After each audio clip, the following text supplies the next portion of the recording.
Control करते हैं। ठीक है, तो one of such factor is inhibitors. तो एक तो आपको मैंने बताया था कि हर एक एंजाइम जो है उसको अपनी एक्टिविटी के लिए एक ऑप्टिमम टेम्परेचर और ऑप्टिमम पीएच की जरूरत है। ठीक है, बियॉन्ड दैट ऑप्टिमम टेम्परेचर और बिलो दैट ऑप्टिमम टेम्परेचर आपको एंजाइम एक्टिविटी जो है वो प्रॉपर नजर नहीं आती है। उसी तरीके से ऑप्टिमम पीएच की भी रिक्वायरमेंट है। फॉर एग्जांपल अगर हम एंजाइम पेप्सिन की बात कर रहे हैं, ठीक है, तो आपको पता है कि पेप्सिन जो है वो एक डाइजेस्टिव एंजाइम है, पर कहाँ पे काम करता है, वो आपके स्टमक के अंदर काम करता है, प्रोटीन का डाइजेशन करता है। और अपना काम करने के लिए उसको कौन से मीडियम की जरूरत है, उसको एसिडिक मीडियम की जरूरत है।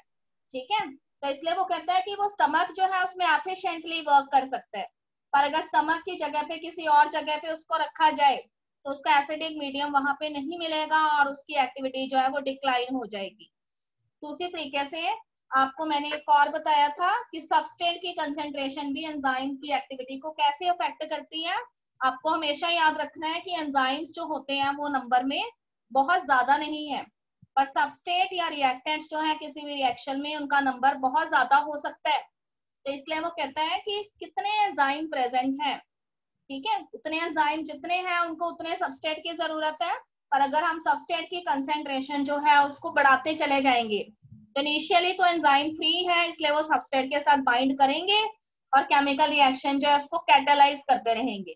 पर जब सारे एंजाइम्स ऑक्यूपाई हो गए हैं, जब उनकी एक्टिव साइट्स ऑक्यूपाई हो गई हैं, तो उसके बाद वो कहते हैं कि कोई भी एंजाइम जब फ्री नहीं रहता तो फिर बेशक आप जितने मर्जी सबस्ट्रेट देते रहिए, वो एंजाइम्स जो हैं वो फर्दर मैक्सिमम एक्टिविटी शो नहीं करते हैं।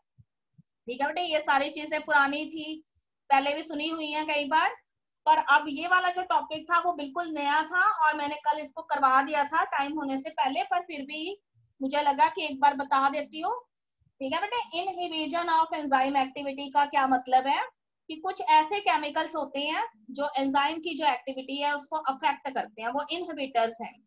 ठीक है, तो वो कहते हैं कि ये केमिकल्स जो है वो कैसे एंजाइम की एक्टिविटी को इफेक्ट करते हैं, वो यहाँ पे बताया है उसने कि इन केमिकल्स के अंदर बहुत सारी स्ट्रक्चरल सिमिलैरिटीज जो है वो सिमिलर होती हैं किसके, सबस्ट्रेट के जैसे। ठीक है, तो आपको पता है कि हर एक एंजाइम जो है उसके पास एक एक्टिव साइट है और उस एक्टिव साइट पे हमेशा उसका जो यूनिक सबस्ट्रेट है उसने आके बाइंड करना है। पर कहता है कि देयर आर सर्टेन इनहिबिटर्स, जो ऐसे मॉलिक्यूल्स हैं जो क्या करते हैं, उसके सबस्ट्रेट जो है उसके जैसा ही फेस ले लेते हैं, उसके जैसा ही अपना स्ट्रक्चर बना लेते हैं और इस तरह से वो एंजाइम की एक्टिव साइट पे जाकर बाइंड हो जाते हैं। ठीक है बेटे, एंजाइम उनको पहचान नहीं पाता बिकॉज सबस्ट्रेट के साथ उनकी बहुत ज्यादा सिमिलैरिटी होती है, तो इसलिए वो कहता है कि वो एक्सीडेंटली जो है वो सबस्ट्रेट के साथ बाइंड हो जाते हैं, पर वो वेल विशर नहीं है, तो इसलिए वो कहता है कि वो एंजाइम की जो एक्टिविटी है उनकी वजह से क्या हो जाती है, डिक्लाइन हो जाती है, केमिकल रिएक्शन जो है वो आगे नहीं बढ़ती है। ओके बेटे, तो यहाँ पे उसने 3 तरह के जो है इनहिबिशन जो है उसके बारे में यहाँ पे आपको बताया हुआ है। तो उसमें मैंने आपको पहला बताया था कि फर्स्ट टाइप के जो इनहिबिटर्स हैं वो कौन से हैं, कॉम्पिटेटिव इनहिबिटर्स है। ठीक है बेटे, कॉम्पिटेटिव इनहिबिटर्स कौन से हैं, देखो यहाँ पे मैंने लिखा हुआ है कि इस तरह के जो इनहिबिटर्स हैं वो क्लोज स्ट्रक्चरल सिमिलैरिटी रखते हैं सबस्ट्रेट के साथ, और उनका मकसद क्या है कि उन्होंने एंजाइम की एक्टिव साइट जो है वहां पे जाके बाइंड कर जाना है, और उसके बाद जब वो बाइंड कर जाएंगे तो एक्टिव साइट तो ऑक्यूपाई हो गई, ठीक है, और सबस्ट्रेट जो है उसके साथ वो compete करते रहते हैं, सबस्ट्रेट को बाइंड नहीं करने देते, खुद बाइंड हो जाते हैं, और इस तरीके से एंजाइम की एक्टिविटी जो है उसको वो क्या करते हैं, डिक्लाइन कर देते हैं। तो इससे बहुत ज्यादा केमिकल रिएक्शन जो है उसके रेट के ऊपर असर पड़ता है। ठीक है बेटे, तो यहाँ पे हमने एक एग्जांपल आपकी बुक में से लिया है, देखो, there is an enzyme and the name of the enzyme is succinic dehydrogenase. और ये एंजाइम क्या करता है, ये सक्सिनेट जो है, जो उसका सबस्ट्रेट है उसकी कैटालिसिस करता है, उसको प्रोडक्ट में कन्वर्ट करता है। पर यहाँ पे कहता है गड़बड़ हो जाती है because there is one another chemical and its name is malonate. और ये मेलोनेट क्या करता है, ये सक्सिनेट जैसा ही स्ट्रक्चर रखता है, और इसलिए ये सक्सिनिक डिहाइड्रोजिनेज जो एंजाइम है उसकी एक्टिव साइट पे जाके बाइंड कर जाता है, जबकि करना किसको चाहिए था, सक्सिनेट को करना चाहिए था। तो इस वजह से क्या होता है, एंजाइम जो है उसमें अपनी एक्टिविटी शो नहीं कर पाता है, केमिकल रिएक्शन आगे नहीं बढ़ती है, कैटालिसिस में प्रॉब्लम आती है। ठीक है, पर कहते हैं कि इस तरह के जो कॉम्पिटिटिव इनहिबिटर्स है ना उनकी एक एडवांटेज है कैसे एडवांटेज है? For example there are certain diseases which are caused by bacteria. तो आपको बताया था कि बैक्टीरिया जो है वो कोई भी अगर इन्फेक्शन करता है, आपकी बॉडी में डिजीज करता है, तो बैक्टीरिया जो है वो आपकी बॉडी में पर्टिकुलर एंजाइम प्रोड्यूस करता है, जिसकी वजह से कोई केमिकल रिएक्शन आगे चलती है जिससे आपको डिजीज होती है। ठीक है, अब वो कहता है कि वो एंजाइम जो है, वो एंजाइम क्या करता है, एक यूनिक सबस्ट्रेट के साथ बाइंड करता है। अब अगर हम पता लगा लें कि उस सबस्ट्रेट से मिलता जुलता उसका इनहिबिटर क्या है, तो फिर हम उस एंजाइम के साथ इनहिबिटर जो है उसकी रिएक्शन करवा के उसकी बाइंडिंग करवा सकते हैं। तो आपको पता है कि अगर इनहिबिटर जो है वो सबस्ट्रेट की जगह पे बाइंड कर जाएगा, तो फिर पर्टिकुलर एंजाइम की एक्टिविटी फर्दर प्रोसीड नहीं करेगी, और इस तरह से जो बैक्टीरियल पैथोजेंस हैं उनकी जो एक्टिविटी है उसको हम नलिफाइड कर सकते हैं, उसको हम प्रिवेंट कर सकते हैं। तो ये एक अच्छा मेथड है हमारे पास, यहाँ से हमें इसकी एडवांटेज ले सकते हैं। ठीक है बेटे, ये मैंने आपको कल बता दिया था। इस तरह से कॉम्पिटिटिव इनहिबिटर की क्लोज स्ट्रक्चरल सिमिलैरिटी होती है, और वो क्या करता है, आसानी से जो है बाइंड कर जाता है यहाँ पर सबस्ट्रेट की जगह पर, और इस तरह से एंजाइम एक्टिविटी जो है उसको प्रिवेंट करता है। ठीक है, उसके बाद देखिए यहाँ पर मैंने सेकेंड टाइप की आपको इनहिबिशन बताई थी, नॉन कॉम्पिटिटिव। तो नॉन कॉम्पिटिटिव में मैंने आपको बताया था कि there is one another secondary site present over the enzyme, और वहां पर आके इनहिबिटर बाइंड हो जाता है। वो एक्टिव साइट पे बाइंड नहीं करता, वो कहाँ पे बाइंड होता है, एक सेकेंडरी साइट के ऊपर बाइंड कर जाता है, और उसके बाइंड होने की वजह से एक्टिव साइट जो है उसमें थोड़ी सी स्ट्रक्चरल चेंजेस आ जाती है।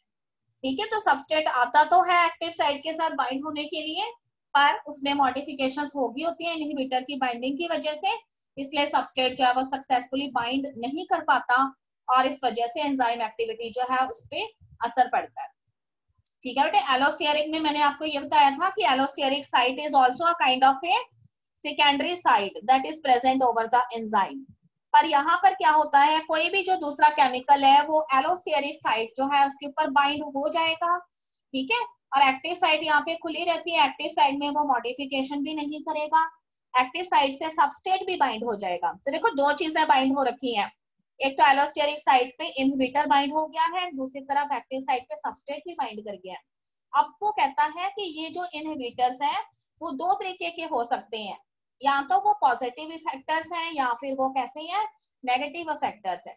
ठीक है बेटे, अगर वो पॉजिटिव इफेक्टर्स हैं तब तो एंजाइम को उसकी एडवांटेज है, उन्होंने क्या करना है, एंजाइम जो है उसकी कैटालिटिक एक्टिविटी को आगे बढ़ाना है और जल्दी जल्दी रिएक्शन करवानी है। ठीक है, पर अगर वो नेगेटिव एलोस्टेरिक इफेक्टर्स हैं तो उस केस में वो क्या करेंगे, एंजाइम एक्टिविटी जो है उसको कम कर देंगे, उसको स्लो डाउन कर देंगे। तो इस तरीके से एलोस्टेरिक साइट पर यहाँ पे इनहिबिटर प्रेजेंट होते हैं। ओके बेटे, ये सारी चीजें मैंने बहुत बार बताई हैं, इसलिए मैं इसको अब दोबारा नहीं बताऊंगी। Everything is written in the book. Okay, I am starting with this nomenclature of the enzymes.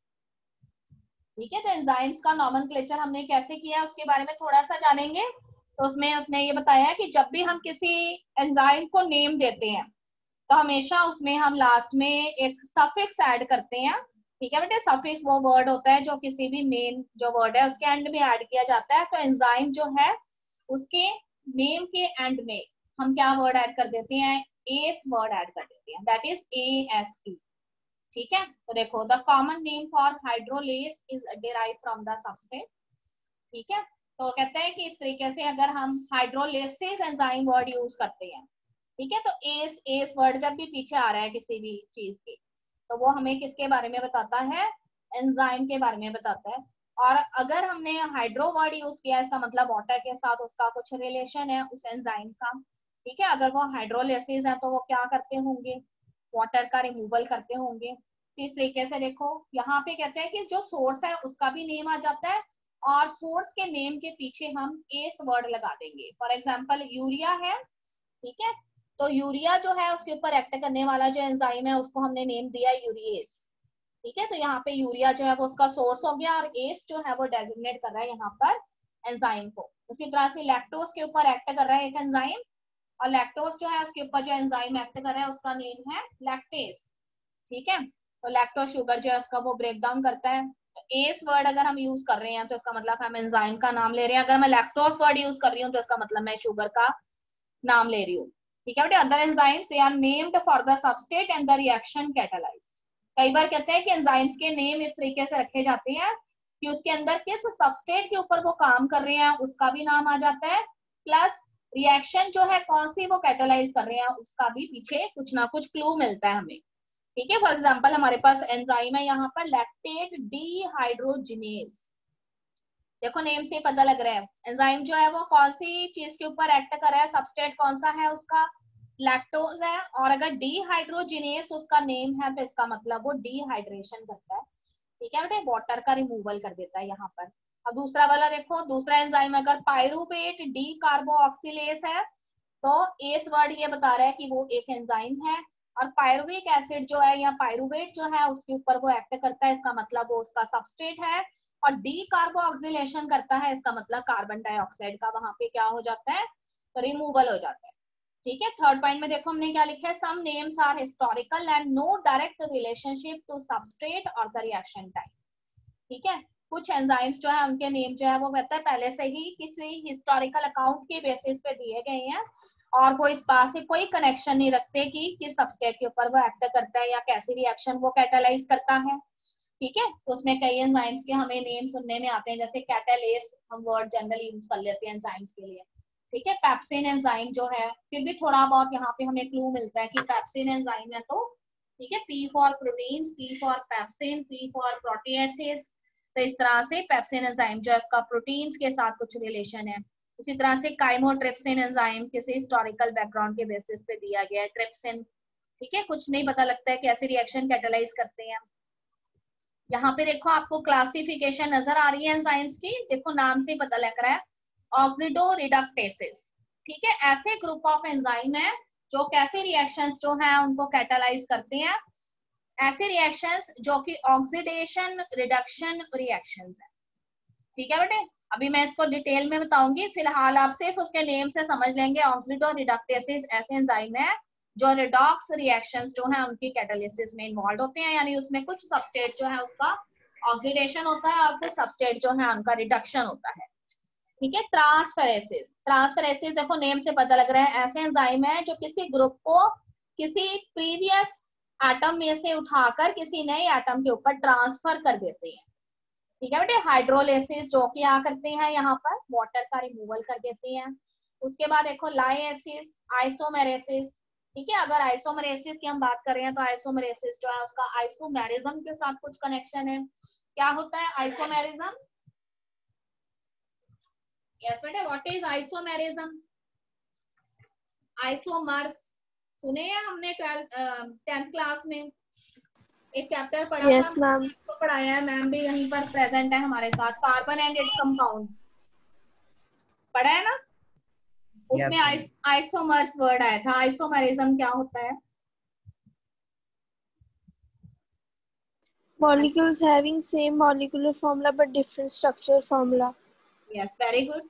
ठीक है बेटे, मॉलिक्यूलर फॉर्मूला सेम रहेगा पर स्ट्रक्चर के अकॉर्डिंग जो है उनमें वेरिएशंस होंगी। फॉर एग्जांपल हमारे पास ब्यूटेन है तो हमारे पास आइसोब्यूटेन भी हो सकता है, हमारे पास नियोब्यूटेन भी हो सकता है, ये सब आइसोमर्स हैं। ठीक है, तो ऐसे एंजाइम जो आइसोमेरिज्म के साथ बिलोंग करते हैं। उसके बाद देखो लाइगेसेस, लाइगेसेस ऐसे एंजाइम है जो कुछ ग्रुप्स जो है उनको आपस में ज्वाइन करते हैं। लाइगेस वर्ड का इटसेल्फ मीनिंग क्या होता है?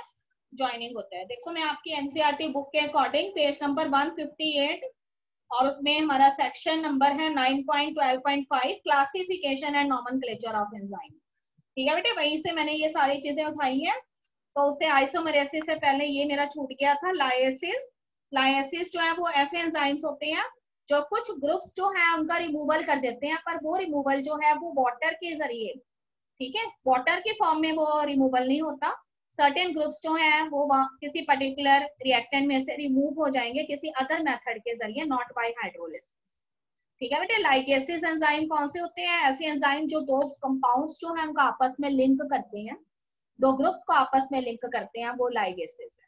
ठीक है बेटे, इसके अलावा देखो ट्रांसलोकेसिस, ऐसे एंजाइम्स हैं जो एक जगह से एक पर्टिकुलर ग्रुप जो है उसको ट्रांसलोकेट करके किसी दूसरी जगह पे जो है उसको अरेंज कर देते। ठीक है, वन बाय वन लेंगे। देखो बुक के अकॉर्डिंग सभी बच्चे अपनी बुक में देखेंगे, ऑक्सीडो रिडक्टेसेस एंजाइम जो है उसको अनदर नेम दिया गया है डीहाइड्रोजिनेसिस। ठीक है बेटे, डीहाइड्रोजिनेसिस। तो देखो क्या लिखा है, enzyme which catalyse oxido reduction between two substrate. अगर हमारे पास दो रिएक्टेंट हैं, ठीक है, और दो रिएक्टेंट्स जो हैं उसमें वो कहते हैं कि ये एंजाइम्स जो है वो इन्वॉल्व होते हैं, अगर एक रिएक्शन के बाद, उस रिएक्शन के बाद प्रोडक्ट बनते हैं उन दोनों रिएक्टेंट से, तो उसमें से एक प्रोडक्ट जो है उसका वहां पे ऑक्सीडेशन हो जाएगा और दूसरा प्रोडक्ट जो है उसका वहां पे क्या होगा, रिडक्शन हो जाएगा। ठीक है बेटे। उसके बाद देखो ट्रांसफरेंसेस एंजाइम जो है उसमें वो कहते हैं कि this enzyme they transfer a particular group that is attached with the substrate. ठीक है, किसी भी सबस्ट्रेट के साथ अटैच्ड कोई ग्रुप जो है उसको उसमें से हटाकर किसी दूसरे वाले के ऊपर जो है उसको भेज देते हैं।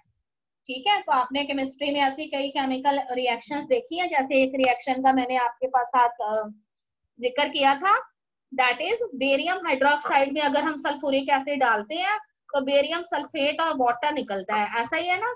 तो देखो बेरियम हाइड्रोक्साइड था हमारे पास, यहाँ पे हाइड्रोक्सिल ग्रुप जो है उसका ट्रांसफर हो गया है और लेटर ऑन हमारे पास बेरियम हाइड्रोक्साइड नहीं, हमारे पास बेरियम सल्फेट आ गया है, इसका मतलब नया ग्रुप यहाँ पे आके अटैच हो गया। तो इस तरह के एंजाइम ट्रांसफरेसेस होंगे। उसके बाद देखो hydrolysis enzyme, enzyme catalysis, catalysing hydrolysis of ester, ether, peptide, glycosidic bond. ठीक है, कोई भी तरह के जो बॉन्ड है उसमें अगर वो हाइड्रोलिसिस करते हैं, यानी क्या करते हैं, रिमूवल करते हैं, उन बॉन्ड्स का ब्रेक डाउन करते हैं by the addition of water. ठीक है बेटे, तो ऐसे एंजाइम जो है वो हाइड्रोलिसिस है। उसके बाद कहते हैं कि लाइसिस एंजाइम कौन से हैं, तो लाइसिस एंजाइम्स जो है अभी मैंने आपको बताया था उसमें मैकेनिज्म हाइड्रोलिसिस नहीं रहेगा, उसमें किसी भी रिएक्टेंट के साथ अटैच्ड ग्रुप जो है, ठीक है, वहां से वो ग्रुप जो है वो रिमूव हो जाएंगे पर किसी अदर मैकेनिज्म के जरिए रिमूव होंगे। तो देखो किसी भी रिएक्टेंट के साथ अगर कोई ग्रुप अटैच है एज अ सब्स्टिट्यूएंट और अगर हम उसको रिमूव कर देते हैं, ठीक है, तो सपोज करिए कि वो किसी कार्बन चेन के साथ अटैच्ड है, तो वैलेंसी यहाँ पे क्या हो जाएगी, अनसेटिस्फाई हो जाएगी। इसलिए कार्बन और कार्बन के साथ अगर सिंगल बॉन्ड है, जब उसके साथ सब्स्टिट्यूएंट अटैच था, तो जब वो कहते हैं कि उन सब्स्टिट्यूएंट्स को आप रिमूव कर देंगे तो फिर वैलेंसी को सेटिस्फाई करने के लिए वहां पर डबल बॉन्ड आ जाएंगे। ठीक है, आपकी बुक के अंदर देखो आपको नजर आ रहा है कार्बन और कार्बन जो है उसके ऊपर दो सब्स्टिट्यूएंट अटैच है एक्स और वाई, पर अगर आपने एक्स और वाई जो है उसको रिमूव कर दिया है तो उस केस में कार्बन और कार्बन चेन जो है उसमें डबल बॉन्ड स्टैब्लिश हो जाएगा बिकॉज वैलेंसी यहाँ पे फुलफिल नहीं हो रही है। ठीक है बेटे। आइसोमेरेसिस जो एंजाइम होते हैं वो कहते हैं कि अलग अलग तरह के आइसोमर्स जो इनके फॉर्मेशन में इन्वॉल्व होते हैं। ठीक है, ज्योमेट्रिक आइसोमर्स सभी स्टूडेंट्स को मालूम है, पोजिशनल आइसोमर्स पता है, ऑप्टिकल आइसोमर्स क्या होते हैं। हाँ जी, सबसे पहले मुझे ये बताएं ज्योमेट्रिक आइसोमर्स कौन से होते हैं, बताइए, have you learned about it? Yes madam, speak up.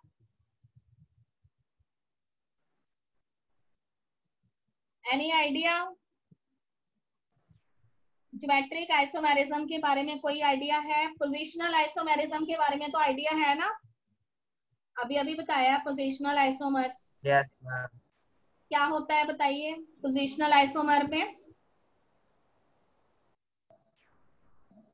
देखो बेटे साइड चेन का ही सारा यहाँ पे चक्कर है। ठीक है, जैसे मैंने आपको ब्यूटेन का एग्जांपल दिया था, ठीक है, एक तो ब्यूटेन हो गई, नॉर्मल ब्यूटेन हो गई, एक आइसो ब्यूटेन हो गई और एक न्यू ब्यूटेन हो गई, ऐसे ही है। ठीक है, उसी तरह से पेंटेन के भी ऐसे कई सारे आइसोमर बन सकते हैं, ये पोजीशन वाला पार्ट है। ज्योमेट्रिकल आइसोमेरिज्म क्या होता है? देखो बेटे कुछ केसेस में वो कहते हैं कि आइसोमर्स जो है वो करेक्टरिस्टिक ज्योमेट्रिक फॉर्म्स ले लेते हैं। ठीक है, तो कई बार वो कहते हैं कि कार्बन या कार्बन की अगर हम बात कर रहे हैं तो कार्बन कार्बन चेन पे जो अटैच्ड सब्स्टिट्यूएंट्स हैं, कई बार सेम तरह के सब्स्टिट्यूएंट्स जो हैं वो जिस कार्बन एटम से अटैच्ड है उसके एक ही साइड पे होते हैं। ठीक है, दूसरी तरफ जो है वो सेम तरह के होते हैं। ठीक है, कई बार वो डायगोनली लोकेटेड होते हैं, जैसे मैं कहती हूँ कि मेरे पास कार्बन देन बॉन्ड एक अनदर कार्बन है और उसके साथ क्या अटैच्ड है, एक OH ग्रुप अटैच है एक साइड पे और दूसरी तरफ पे भी नीचे की तरफ भी एक OH ग्रुप अटैच है। ठीक है, इसका मतलब दोनों OH ग्रुप मेरे लेफ्ट हैंड साइड वाले कार्बन पे ही है एंड दूसरी तरफ अगर दो मिथाइल ग्रुप अटैच है तो वो दोनों मिथाइल ग्रुप जो है वो राइट हैंड साइड पर ही है। ठीक है, ये तो फिर क्या हो जाएगी, सिस फॉर्म हो जाएगी, पर ट्रांसफॉर्म में क्या होगा, ये डायगोनली आ जाएंगे। ठीक है, डायगोनल समझते हैं ना, तो कहते हैं कि अगर दो कार्बन जो इनमें सिंगल बॉन्ड है तो एक कार्बन के ऊपर अगर OH ग्रुप अटैच है तो उसके डायगोनल में भी दूसरे कार्बन पे OH ग्रुप अटैच है, और अगर एक कार्बन के साथ मिथाइल ग्रुप अटैच है तो दूसरी तरफ भी मिथाइल ग्रुप अटैच है, पर डायगोनली अरेंज्ड है, तो ये ट्रांसफॉर्म्स हो जाएंगी। ज्योमेट्रिक आइसोमर्स जो होते हैं वो कैरेक्टरिस्टिक ज्योमेट्रिक फॉर्म्स रखते हैं। ठीक है, आई डोंट नो कि आपको ये पढ़ाया गया है कि नहीं पढ़ाया गया, पर कोई बात नहीं, 11th क्लास में एक चैप्टर है वो मैम आपको करवा देंगे, उसमें हमने आइसोमर्स के बारे में पढ़ना है। ठीक है, अब तीसरे तरह के जो होते हैं वो ऑप्टिकल आइसोमर्स होते हैं। ठीक है बेटे, ऑप्टिकल आइसोमर्स जो होते हैं उसका थोड़ा सा बस मैं बताऊंगी यहाँ पर। ऑप्टिकल आइसोमर्स जो है वो ऐसे कंपाउंड्स को नाम दिया गया है जब वो कहते हैं कि हम उनकी मिक्सचर लेते हैं, ठीक है, और उसमें हम क्या करते हैं, उस मिक्सचर के ऊपर हम प्लेन पोलराइज्ड लाइट जो है उसको फॉल करवाते हैं।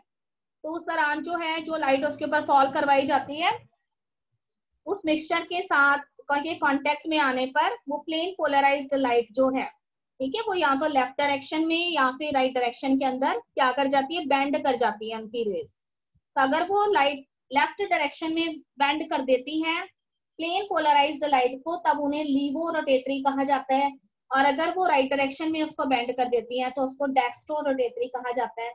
ठीक है, अब सब बच्चे सोचेंगे कि ये प्लेन पोलराइज्ड लाइट क्या है, तो यहाँ पे आपने याद रखना है कि हमारे पास एक खास तरह का प्रिज्म होता है और उस प्रिज्म को हम नाइकोल प्रिज्म कहते हैं।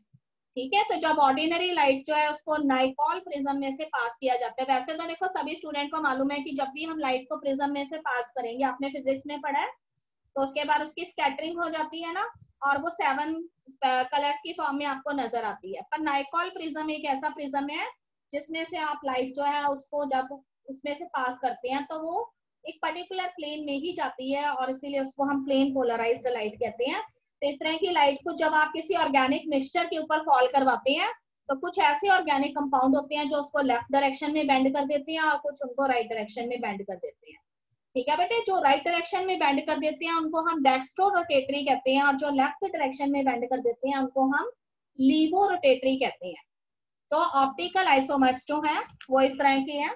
ठीक है, दे में भी डेक्स्ट्रो रोटेटरी और दे में भी लीवो रोटेटरी। तो इस तरह की भी केमिकल रिएक्शन कुछ एंजाइम कैटालाइज करते हैं, उनको आइसोमेरेसिस कहते हैं। ठीक है, बस हम इतना सा यहाँ पे जानेंगे। लाइगेसेस मैंने आपको बता दिया, लाइगेसेस ऐसे एंजाइम होते हैं जो दो कंपाउंड को आपस में क्या करते हैं, ज्वाइन करते हैं। ठीक है, 12th क्लास के अंदर आप इन एंजाइम्स के बारे में पढ़ेंगे जब हम आपको डीएनए रेप्लिकेशन के बारे में बताएंगे कि देयर इज एन एंजाइम जो क्या करता है, डीएनए जो है उसके छोटे छोटे फ्रेगमेंट्स को आपस में ज्वाइन कर देता है, और उस एंजाइम का नाम है डीएनए लाइगेस। ठीक है बेटे, तो आपको मैं बताऊंगी 12th क्लास में कि डीएनए के जब दो पेरेंट स्टैंड ओपन होते हैं और उससे दो डॉटर स्टैंड बनते हैं, तो एक डॉटर स्टैंड जो होता है वो तो कॉन्टिन्यूसली बन जाता है, जैसा पेरेंट स्टैंड है उसी की तरह कॉन्टिन्यूस स्टैंड बनता है, पर जो दूसरा वाला डॉटर स्टैंड होता है वो छोटे छोटे फ्रेगमेंट्स की फॉर्म में बनता है। तो बाद में इन फ्रेगमेंट्स को जो एंजाइम ज्वाइन करता है उसको डीएनए लाइगेस कहते हैं। ठीक है, इतना फिलहाल याद रखेंगे, बाकी स्टोरी बहुत लंबी चौड़ी है, वो हम बाद में पढ़ेंगे अगले साल। ओके बेटे, तो नॉमेनक्लेचर के में हम आपसे सिर्फ ये पूछ लेंगे कि पर्टिकुलर एंजाइम क्या क्या करते हैं, उससे रिलेटेड एग्जांपल आपको पता होने चाहिए, बुक में दिए हुए हैं। उसके बाद देखो ये कुछ मैंने एडिशनल चीजें वैसे ही ऐड कर दी है, देखो यहाँ पे। यस बेटे, ग्रुप ऑफ एंजाइम्स लिखे हैं मैंने, फिर कौन सी रिएक्शन वो कैटालाइज करते हैं और उनके एग्जांपल यहाँ पे लिखे हैं। ठीक है, तो आप इसको यहीं से लर्न कर लेंगे। देखो, oxido reductases, transfer of hydrogen and oxygen atoms और electrons on one substrate to another. ठीक है, ऑक्सीडो रिडक्टेसिस ऐसे एंजाइम है जो हाइड्रोजन या ऑक्सीजन एटम जो है उसको ट्रांसफर करते हैं एक सबस्ट्रेट से दूसरे सबस्ट्रेट पे, या फिर वो इलेक्ट्रॉन्स जो है उसको ट्रांसफर करते हैं from one substrate to another. ठीक है बेटे, इसको कौन सा student समझाएगा?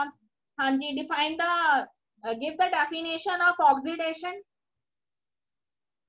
Give the definition of oxidation, what is oxidation?